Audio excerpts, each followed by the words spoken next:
विद्या films Bhojpuri.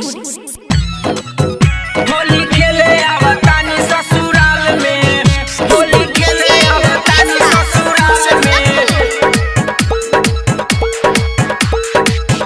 आई फगुआ के दिन मन कदी रंगीन हो जीजा, मना करी हम जीन रंग लेनी हम केने हो जीजा।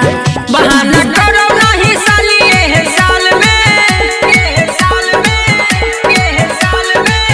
बहाना करो नहीं साली ये साल में। होली खेले आवतानी ससुराल में, होली खेले आवतानी ससुराल में।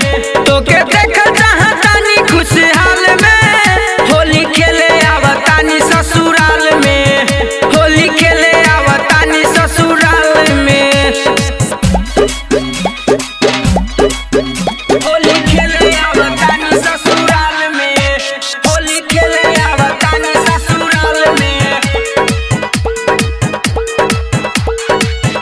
होली खेले आवतानी ससुराल में। हम हई राउर प्यारी निशाली जी, रंगवा गुलाल की यही जौराली जी। हमरो तो मन भइले बार हो, लूटे खाती तोरे संगे साली जी बाहर हो, साली जी बाहर हो, साली जी बाहर। रंग लगाई तोरा हम दोनों गाल में, दोनों गाल में, दोनों गाल में। रंग लगाई हम तोरा दोनों गाल में।